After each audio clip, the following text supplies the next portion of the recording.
Hi, willkommen zu unserem kleinen Making-of von Plants vs. Zombies in Real Life Remastered.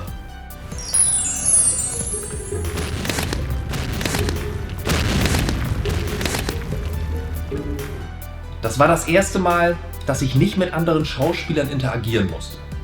Ich habe quasi im ersten Teil mich gespielt, den Planter und die Zombies. Also habe ich quasi gegen mich gekämpft. Ich möchte jetzt meine Arbeit in dieser Trilogie nicht abwerten, aber es gibt wesentlich größere Herausforderungen für einen Schauspieler als das, was ich in diesen Clips geleistet habe. Letztendlich musste ich mich auf die Post-Production verlassen, auf Heiko und Felix, dass aus dem, was ich da gemacht habe, was Ordentliches wird. Meine Arbeiten an den Plants vs. Zombies Clips begannen eigentlich erst so richtig mit dem dritten Teil. Teil 1 haben Heiko und Schumi komplett gemeinsam produziert und die Planung für Teil 2 hat sich auch immer wieder so ein bisschen geändert, sodass die damals entwickelten Modelle nicht im fertigen Clip gelandet sind. Erst bei Teil 3 habe ich dann alle Daten einmal neu angelegt bzw. ein paar bestehende Modelle überarbeitet. Das war unser erster Clip, den wir auf dem Kanal hochgeladen haben, als wir beschlossen haben, dass wir jetzt aktiv quasi einen YouTube-Kanal betreiben wollen, wo wir ständig neuen Content hochladen, mit dem Schwerpunkt auf Videospiel-Clips in Real Life oder generell mit in Bezug zu Videospielen. Dass dann direkt unser erster Clip viral gegangen ist, hätten wir natürlich niemals erwartet und hat auch im Prinzip uns ziemlich aus der Bahn geworfen. Weil einerseits schwebt man natürlich auf Wolke 7 und meint, es geht immer so weiter.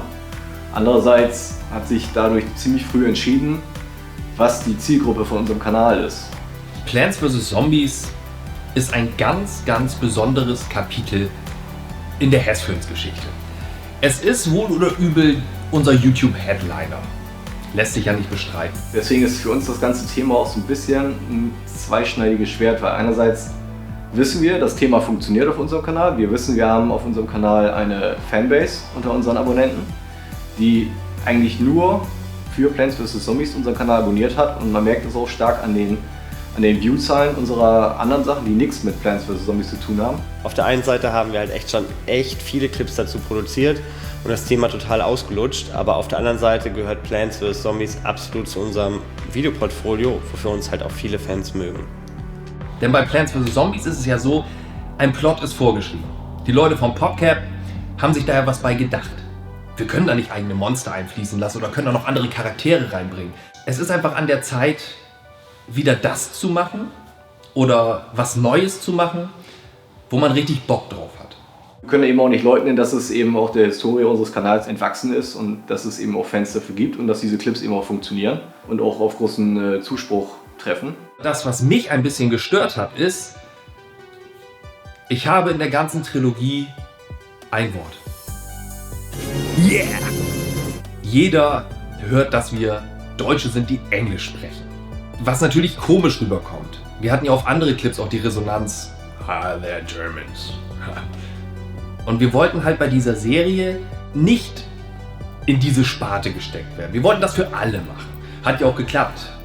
Der Grund, warum wir den Clip jetzt gemacht haben, nach all der Zeit, wo der erste schon online ist, wir wussten ja nicht, dass er später mal so explodieren würde, was die View-Zahlen angeht. Das heißt also, wir haben schon beim Hochladen uns nicht so sehr darum gekümmert, dass wir die Bitrate entsprechend hochschrauben, dass YouTube das Ganze nicht so in die Mangel nimmt.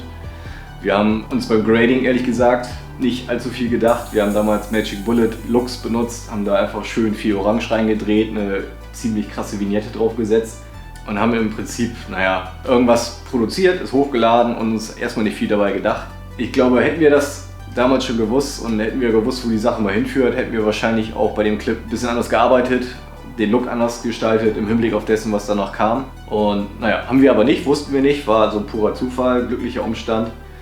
Das wollte ich jetzt an dieser Stelle einfach ausbessern und einfach den ersten Clip vom Look und Feel und vom Sounddesign her dichter an die Teil 2 und Teil 3 ranbringen, die im Prinzip sich sehr ähnlich sahen. Also sie waren beide bei wunderbar schönem Wetter gedreht, hatten knackige Farben und Kontraste, hatten auch keinen Extrem-Look, sondern hatten im Prinzip sehr ausgeglichenen, schönen Look und nicht so stark verfremdet. Und der erste stach total heraus, war dunkel, war matschig, sah sehr amateurhaft aus, sage ich mal. So, und da war jetzt mein Anspruch im Prinzip mit meinem jetzigen Wissen, was Color Grading angeht und wie man hier aussieht, mit meinem Equipment, was ich jetzt hier inzwischen dafür benutze, wollte ich halt versuchen, noch was rauszuholen.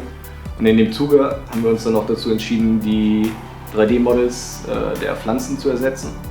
Das heißt also, die Pflanzen im ersten Clip waren von mir selbst damals mit meinen bescheidenen 3D-Kenntnissen in Cinema 4D erstellt worden.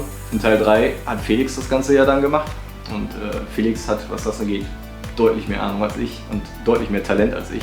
Das Remastering war von meiner Seite recht komfortabel zu lösen. Heiko hatte noch die alten 3D-Daten, sodass ich die Kameratrackings, Positionen der Modelle und die Timings der Animationen übernehmen konnte. Ich musste dann nur neue Animationen für das Herausspringen der Pflanzen anlegen, weil die bis jetzt noch nicht vorhanden waren.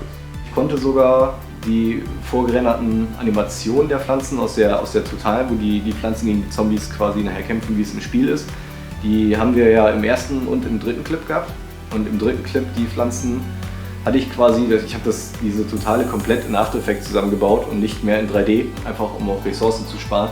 Und die Pflanzen waren natürlich nur fertig gerenderte Animationen, also fertig gerenderte Quicktime-Videos mit Alpha-Kanal. Das heißt, man kann sie einfach so in After Effects laden, reinsetzen und es sieht super aus.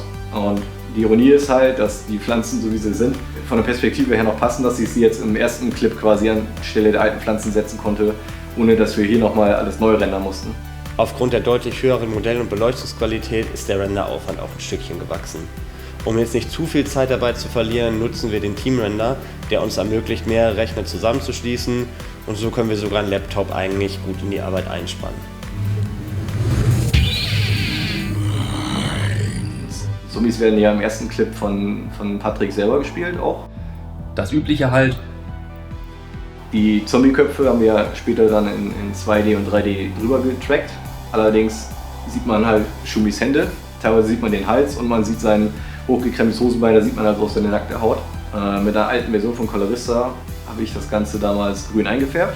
Dieses Plugin benutze ich aber schon seit einer ganzen Weile nicht mehr und die Version, die ich noch habe, ist seit, keine Ahnung, 3 oder 4 Versionen mit After Effects schon nicht mehr kompatibel. Dementsprechend war dieser Effekt nicht mehr vorhanden und so waren alle Zombies wieder normalhäutig, nicht mehr grünhäutig. Und so durfte ich dann das Ganze nochmal in DaVinci Resolve neu machen. Hat zum Glück relativ gut geklappt, also die Skin-Tones zu isolieren und das Ganze dann wieder grün-grau einzufärben. Das war halt mehr Aufwand, als ich eigentlich vorhatte, aber im Endeffekt hat es sich gelohnt. Ich denke mal, hätte ich es nicht gemacht, es hätte komisch ausgesehen. Das Ganze sieht jetzt ist deutlich dichter dran an dem Look und dem Feeling von den Teil 2 und Teil 3 und bringt diese ganze Trilogie ein bisschen dichter zueinander und man merkt jetzt nicht mehr so stark, dass wir, als wir den ersten produziert haben, im Prinzip gar nicht so große Pläne für das Thema hatten, wie es dann letztendlich geworden ist. Das war es eigentlich soweit. Ich hoffe, dieses kleine Making-of hat euch gefallen und ja, schaut auch beim nächsten Mal wieder rein.